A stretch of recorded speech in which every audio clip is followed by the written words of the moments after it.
Yes, sir, please. Okay हमारे पास आज हम इलेक्ट्रिसिटी चैप्टर स्टार्ट करेंगे। तो इलेक्ट्रिसिटी हमारे पास दो टाइप्स के होते हैं। इसमें एक टाइप आपका होता है स्टैटिक इलेक्ट्रिसिटी और एक आपका करंट इलेक्ट्रिसिटी होते हैं। So static electricity is due to static charges. Okay. अच्छा, how we will produce that static charges, we will discuss that in this chapter. Okay, in 17th chapter. इसके बाद ही chapter है that is the current electricity. तो उसमें हमारे पास current due to the flow of electrons, तो उसको हम फिर वहाँ पे डिस्कस करेंगे। उसमें हमारे पास डिफरेंट लॉज भी आ जाते हैं, पोटेंशियल डिफरेंस होता है, ओम लॉ होता है, सही। तो वो सब कुछ हम वहीं पे डिस्कस करेंगे। अच्छा, जो हम घरों में इलेक्ट्रिसिटी यूज करते हैं वो भी यही करंट इलेक्ट्रिसिटी होती है। ऐसे इसके जितने भी टर्म्स हैं वो हम इसके बाद जो चैप्टर होगा उसमें हम डिस्कस करेंगे।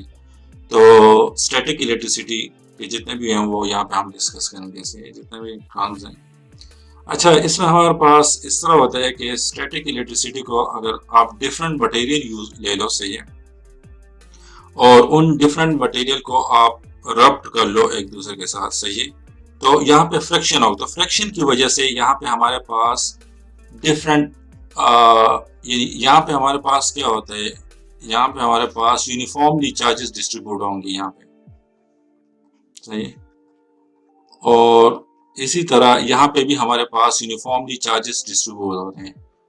तो जब इनको आप रब्ट करोगे तो फ्रिक्शन की वजह से ये जो चार्जेस होते हैं ये यहाँ पे, यानी यहाँ पे इनकी कंसंट्रेशन ज्यादा हो जाती है और रिपल्शन की वजह से यहाँ पे इनकी कंसंट्रेशन कम हो जाती है। This will be like this. Okay, so यहाँ पे मेरे पास चार्जेस की कंसंट्रेशन ज्यादा है और यहाँ पे मैं पॉजिटिव चार्ज को ले रहा हूँ। So I will say that this end of this material will become positive and this end will become negative charge. Okay, तो यहाँ पे आपके पास यानी different static charges आ गए। Okay, and all these charges will be in the rest position, so that's why this is known as static charges. Okay, तो positive charges और negative charges को हम इसी तरह create करते हैं।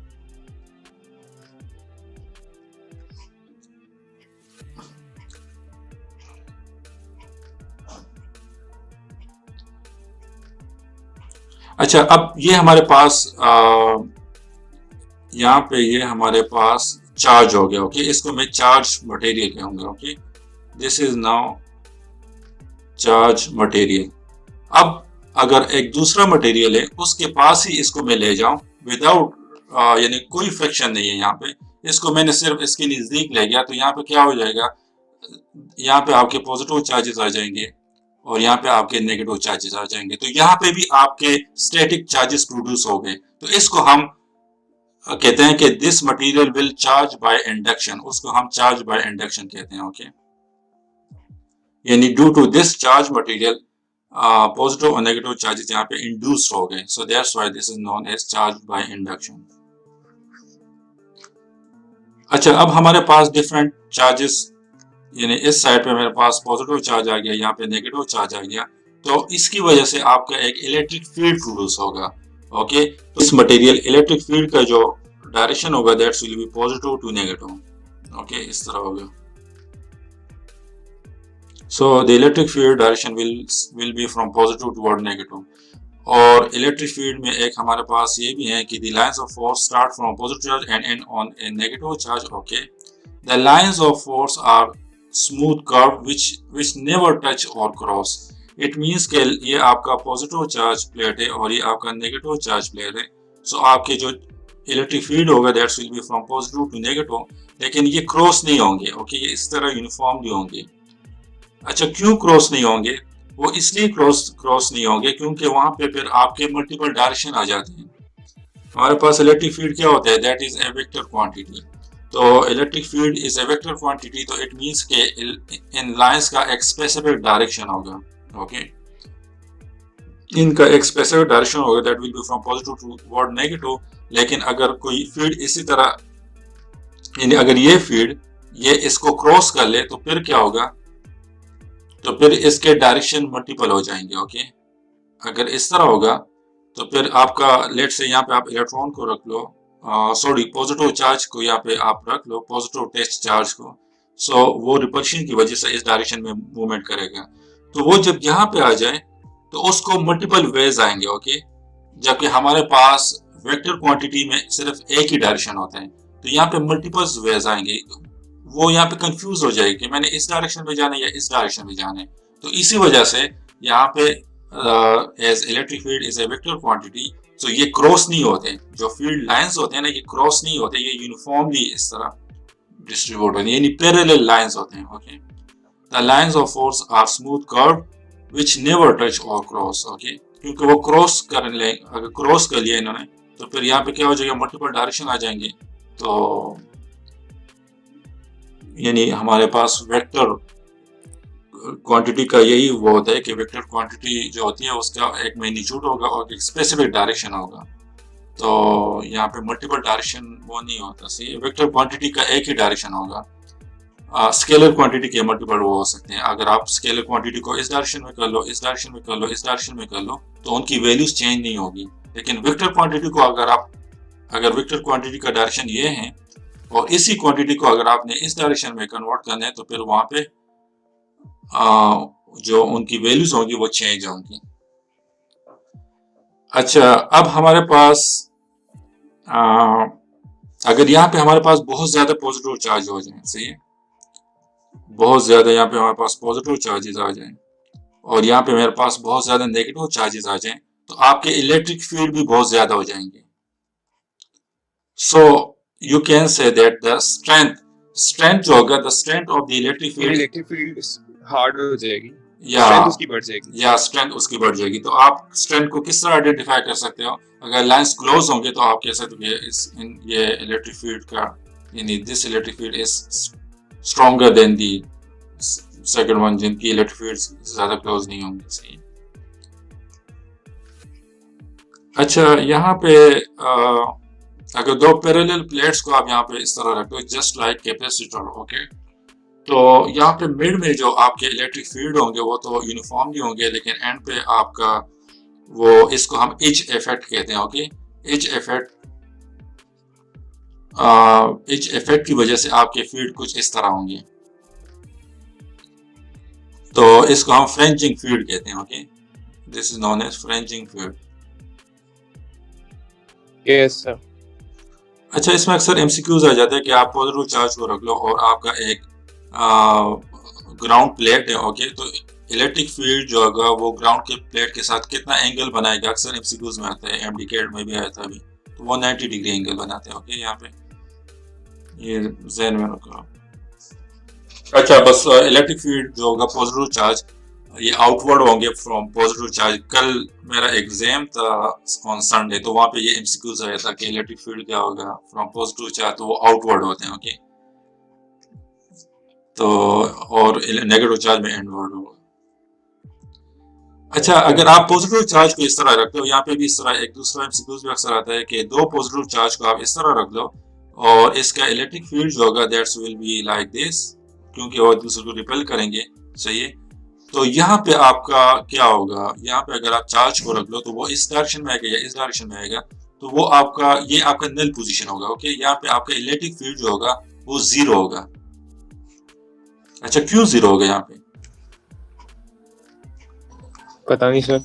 अच्छा, वो इसलिए जीरो होगा क्योंकि इसका जो होगा डायरेक्शन, ये इस तरह, ये इसका इलेक्ट्रिक फील्ड है, इसका इलेक्ट्रिक फील्ड इस तरह है, तो opposite in direction but equal in magnitude. Okay, so that's why you can say that these two will cancel out the effect of each other. So यहाँ पे आपका इलेक्ट्रिक फील्ड जीरो होगा। तो ये अभी अक्सर आते हैं कि दो इक्वल पॉजिटिव चार्ज को अगर आप एक दूसरे के करीब ले आओ, ओके, तो यहाँ पे मिड पॉइंट पे या मीन पॉइंट पे वहां पे क्या होगा, आपका इलेक्ट्रिक फील्ड क्या होगा, तो वहां पे आपका जीरो होगा। ओके,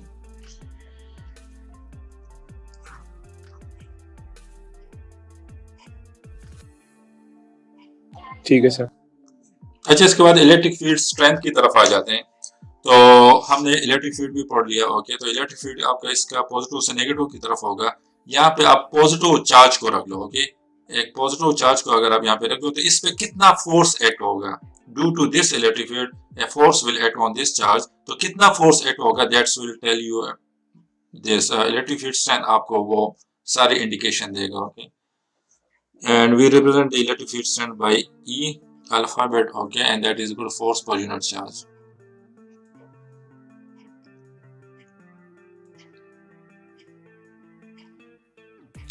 अच्छा, अब अगर इक्वल फोर्स एट होगा, अगर इस पॉइंट पे भी इक्वल फोर्स एट होगा, यहाँ पे भी इक्वल फोर्स एट होगा, तो उसको हम फिर यूनिफॉर्म इलेक्ट्रिक फील्ड कहते हैं। ओके, हम कहते हैं कि जो इलेक्ट्रिक फील्ड है वो आपका यूनिफॉर्म इलेक्ट्रिक फील्ड है। अच्छा, यहाँ पे इन्होंने एक डेराइवेशन की है, तो आप लोग इस तरह कर लो कि एक इस फार्मूले को आप लोगों ने याद रखना है। ओके, अक्सर जो न्यूमेरिकल्स आएंगे उनको हम सॉल्व करेंगे तो वहाँ पे ये फार्मूला यूज होगा, E is equal to F by Q. Okay, E is equal to F divide by Q, और एक यहाँ पे ये फार्मूला यूज होगा। तो ये इन्होंने डेराइवेशन किया कि हमारे पास वर्क डन जो होता है वो फोर्स टाइम्स डिस्प्लेसमेंट होता है, और हमारे पास जो ये एनर्जी जो होती है that is the product of voltage and charge, वो हम कहते हैं ना कि इलेक्ट्रॉन वोल्ट। सर रिपीट करिएगा प्लीज। अच्छा, ये हमारे पास वर्क डन होता है W is equal to F D. Okay, वो सिंपल फार्मूला है, फोर्स टाइम्स डिस्प्लेसमेंट, और यहाँ पे हमारे यस सर। और ये जो होते हैं W is equal to V Q, ये हमारे पास एनर्जी, जब भी आपने इलेक्ट्रिसिटी में एनर्जी को डिस्कस करना है, ओके, और वोल्टेज और चार्ज आपको गिवन होंगे, तो that's will be equal to V Q. वो आपने ये सुने इलेक्ट्रॉन वोल्ट? नो सर, अभी तक तो नहीं। अच्छा, तो वो भी इसी से निकला है। ओके, हम कहते हैं ना कि हमारे पास जो एनर्जी है 1 joule is equal to 1.6 times 10 की पावर -19 इलेक्ट्रॉन वोल्ट। सही है, ये अभी आगे चैप्टर में हम पढ़ेंगे। इलेक्ट्रॉन वोल्ट क्या चीज है? ये आपकी, this is the unit of energy. Actually ये आपका यही है। सर यहाँ पे V क्या चीज है? V is the voltage, yes, and Q is the charge. यानी ये आपका ये आपका सिंपल यही है। This is also the charge, यानी ये E को हम यहाँ पे रिप्रेजेंट करते हैं electron. This is electron. Okay, electron volt. अच्छा, तो W is equal to V Q. Okay, so that's will be equal to, इनको आप इक्वलाइज कर लो, so you will get E is equal to V divide by D। D is the distance, यहाँ पे जो D है ना, ये आपका ये डिस्टेंस है, यानी E is equal to V divide by D। So D is this distance. Okay, ये आपका D हो जाएगा, और आपने वोल्टेज कितना अप्लाई किया है, तो आपने इलेक्ट्रिक फील्ड को फाइंड करने के इलेक्ट्रिक फील्ड स्ट्रेंथ यहाँ पे कितना होगा, so you can find that by using this formula. अब अगर आप इस energy is equal to V over D, या electric field strength is equal to V divide by D, this is not the energy, V over voltage, नहीं, V divide by D। D is the distance between the plates, and V is the voltage, yeah, V is the voltage, and E is the electric field strength. yeah, electric field strength, और sir E का पीछे formula था, E is equal to Q into V, है ना? yeah, E is equal to F by Q, E is equal to F by Q। Sir वो भी जरा लिखिएगा एक दफा, नजर नहीं आ। E is equal to F by Q, okay okay, ठीक है ठीक है। और एक दूसरा एक फार्मूला होता है आपका, यानी E is equal to, this is energy, okay, this is energy, तो इसको इस तरह कर लेते हैं work done. So work done और एनर्जी आपका सेम ही होता है, वी क्यू। अक्सर इसमें मुझे भी कंफ्यूजन होती है, तो इसको तो मैं इस तरह याद करता हूँ, work done is equal to E V Q. V Q actually आपका E electron volt, electron volt is the unit of energy. ये भी एमसीक्यूज आता है अक्सर, ओके, कि electron volt is the unit of energy, या कुछ और आपको दिए जाएंगे, तो आपने यहाँ पे ये कंफ्यूज नहीं होना, यहाँ पे this is the unit of energy. तो इसको तो मैं इस तरह याद करता हूँ, इलेक्ट्रॉन वोल्ट। ओके, यानी यहाँ पे ये आपका वोल्टेज हो गया और ये आपका चार्ज हो गया, this is equal to electron volt. और दिस इज इसको मैं इस तरह याद करूँ, V is equal to E D.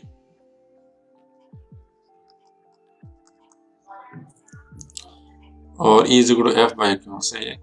तो अच्छा, यहाँ पे अगर इन प्लेट्स को अगर मैंने डिस्टेंस को इंक्रीज करना है, यानी स्मॉल डी को अगर मैंने इंक्रीज करना है, इट मींस कि अगर मैंने जो दोनों पैरेलल प्लेट्स हैं उनको अगर मैं एक दूसरे से दूर ले जाऊं, तो आप मुझे ना इन फार्मूलाज की समझ नहीं आ रही। आप फार्मूलाज वाली बात अगर शुरू से बता देंगे रेस करके, मुझे समझ नहीं आई। अच्छा, हमारे पास इस तरह होता है ना कि आप यहाँ बेसिक फार्मूला क्या है किसकी जो आपने सबसे पहले फार्मूला करवाया, सबसे पहला जो इस चैप्टर में फार्मूला है वो कौन सा है? E is equal to F by Q। अच्छा सर, वो किस चीज का फार्मूला? एक्चुअली हमारे पास इस तरह होता है कि if this is your positive plates, if this is your negative plates, okay. और यहाँ पे yes, अच्छा, पॉजिटिव और नेगेटिव प्लेट्स किस तरह है, यहाँ पे मैंने सप्लाई दी है इसको, दिस इज पॉजिटिव पॉजिटिव से ठीक है, पॉजिटिव टर्मिनल से, या तो this is my voltage, okay. और ये मेरे पास पैरेलल प्लेट्स हैं, ओके। तो यहाँ पे पॉजिटिव चार्ज मींस कि आपकी यहाँ पे पॉजिटिव सारे चार्जेस आ गए, यानी प्रोटॉन आ गए, बस सिंपल आप ये ध्यान में रखो। यहाँ पे नेगेटिव चार्ज मींस कि आपके इलेक्ट्रॉन आ गए यहाँ पे, सही है, ठीक है। अच्छा, यहाँ पे इलेक्ट्रिक फील्ड बनेगी कि नहीं? बनेगी, बिल्कुल बनेगी सर, पॉजिटिव से नेगेटिव की तरफ। That's will be from positive toward, या फ्रॉम पॉजिटिव टुवर्ड नेगेटिव। अच्छा, ये इलेक्ट्रिक फील्ड आपस में क्रॉस में नहीं करेगी, जितनी ज्यादा चार्जेस होंगे उतनी ज्यादा स्ट्रांग होगी, सारा कुछ पता है, ठीक है। अच्छा, अगर यहाँ पे मैं इस तरह कर लूं कि पॉजिटिव चार्ज को रख लूं, पेंग दूं इस तरह, ऊपर से मैं पेंग दूं इसमें, तो उसका डायरेक्शन किस साइड पे होगा?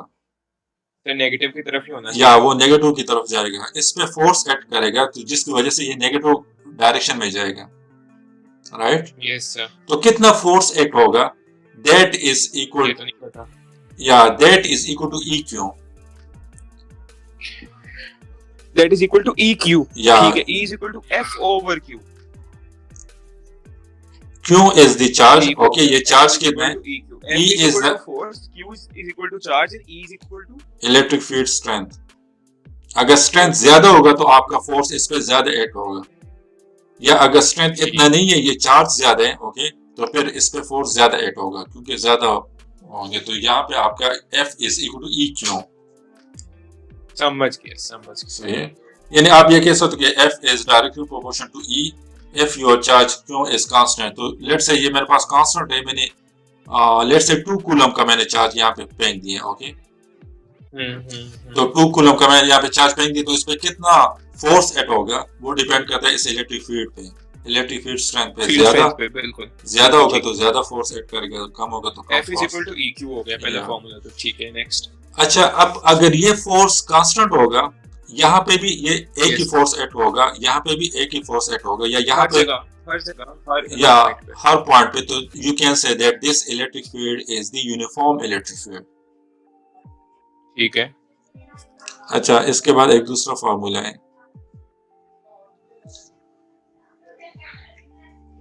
अच्छा, अब अगर मैं इस this is let's say this distance is small D, okay. ये जो डिस्टेंस है ना between these two plates, that is small D, सही है।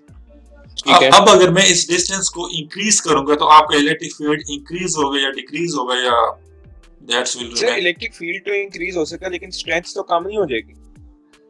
नहीं, मैं इलेक्ट्रिक फील्ड स्ट्रेंथ की बात कर रहा हूँ। इलेक्ट्रिक फील्ड कम हो जाएगी, या actually these are the imaginary lines होते हैं, ये हम वैसे ही इसको इस तरह रिप्रेजेंट करते हैं, लेकिन यहाँ पे आप इलेक्ट्रिक फील्ड स्ट्रेंथ जो होगा वो आपका कम हो जाएगा if you increase this distance d, right? Yes sir. तो मैं कह सकता हूँ कि मेरा इलेक्ट्रिक फील्ड स्ट्रेंथ जो है that is inversely proportional to d, the distance, या।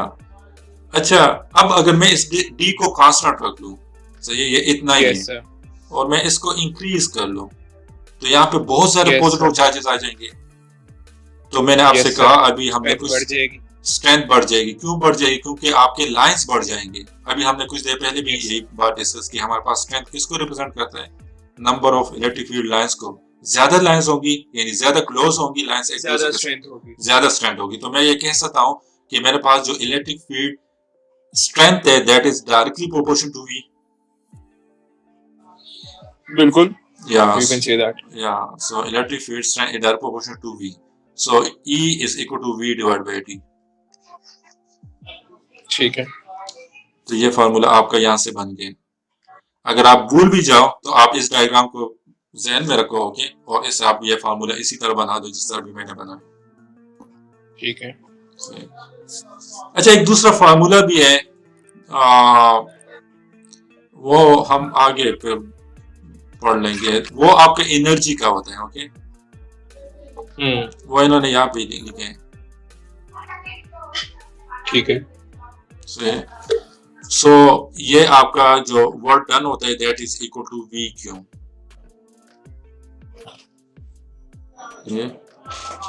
अच्छा, ये हमारे पास क्या होता है यहाँ पे हमारे पास वर्क डन होता है वी क्यू या वी क्यू। एक्चुअली ये इस तरह होता है ना कि ये चार्ज कितना वर्क डन कर रहा है, कितना वर्क कर रहा है from this point yes to this point.